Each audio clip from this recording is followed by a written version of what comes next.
स्वागत है ब्रेक के बाद भारत एट 7 में। अब बात करेंगे दिल्ली की जहरीली हवा की।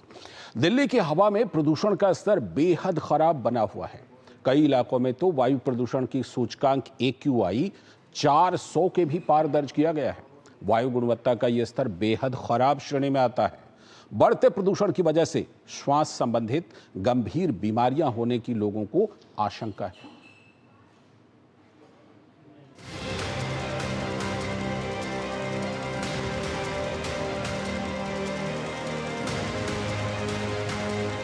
राष्ट्र राजधानी दिल्ली समेत पूरा NCR इस समय वायु प्रदूषण की चपेट में है।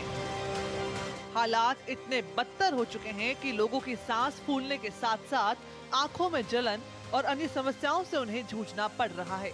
शुक्रवार की सुबह पूरी राजधानी स्मॉग में लिपटी नजर आई।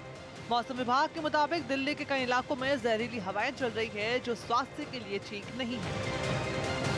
वहीं वायु प्रदूषण पर दिल्ली सरकार फिर से जुमलेबाजी करती नजर आ रही है। राष्ट्र राजधानी में AQI 400 के पार जाने के बाद भी दिल्ली के पर्यावरण मंत्री गोपाल राय फिर से प्रदूषण पर रोक लगाने का दावे करते नजर आ रहे हैं। हालांकि हालात सुधरने के बजाय और बिगड़ते जा रहे हैं। प्रदूषण को नियंत्रित करने के लिए और पूरे दिल्ली में डस्ट पोल्यूशन को सेपरेट करने के लिए 200 मोबाइल एंटी स्मॉग गन से पानी का छिड़काव किया जा रहा है। वहीं दिल्ली में बढ़ते वायु प्रदूषण की स्थिति पर भाजपा लगातार आप सरकार पर हमला बोलते हुए नजर आ रही है। भाजपा सांसद मनोज तिवारी ने कहा कि आम आदमी पार्टी की सरकार ने दिल्ली को गैस चैम्बर बनाने में कोई कसर नहीं छोड़ी है। वहीं कांग्रेस नेता संदीप दीक्षित ने आरोप लगाया कि दिल्ली सरकार का ध्यान प्रदूषण को रोकने की बजाय अपनी जेब भरने में है।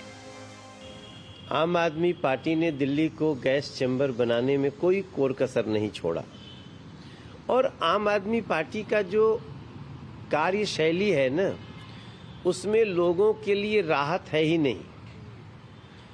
वो एक दो लोक लुभावन बातें कर देंगे और उस लोक लुभावन बातों के पीछे सारे मौत के सामान परोसेंगे।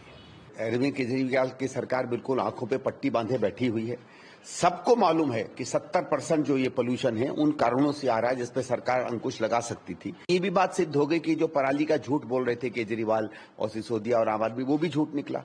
तो सरकार पर अगर लोग सवाल नहीं उठाएंगे तो एयर पोल्यूशन और जमुना जी की पोल्यूशन तो होगी। गौरतलब है कि दिल्ली में तकरीबन 10 जगहों पर वायु गुणवत्ता सूचकांक 400 के पार चला गया। रोहिणी में 439, जहांगीरपुरी में 436, मुंडका में 428, अशोक विहार में 418, आनंद विहार में 415 AQI दर्ज किया गया।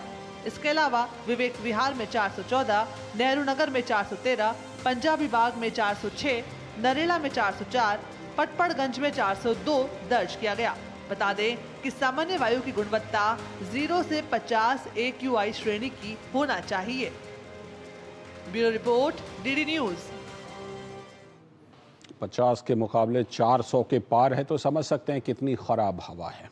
खैर, इन सब के बीच बिहार में 4 दिनों तक चलने वाले छठ पूजा की आज समाप्ति हो गई।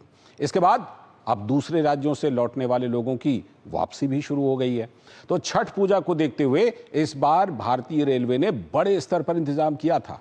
लोगों को घर पहुंचाने के लिए 7,500 से भी ज्यादा ट्रेनें चलाई गई थी।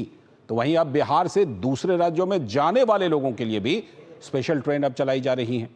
आज राज्य में 140 से भी ज्यादा विशेष ट्रेन चलाई गई। तो हमारे संवाददाता मधुरेश नारायण ने पटना जंक्शन पर यात्रियों के लिए की गई विशेष तैयारियों के बारे में जानकारी ली। उगते हुए सूर्य को आज अर्घ देने के साथ ही छठ व्रत की समाप्ति हो गई है।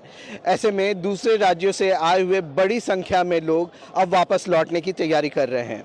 इसके लिए रेलवे ने भी पूरी तैयारी कर ली है। यात्रियों को सुविधा के लिए बहुत सी व्यवस्थाएं, जैसे पेयजल का, यात्री का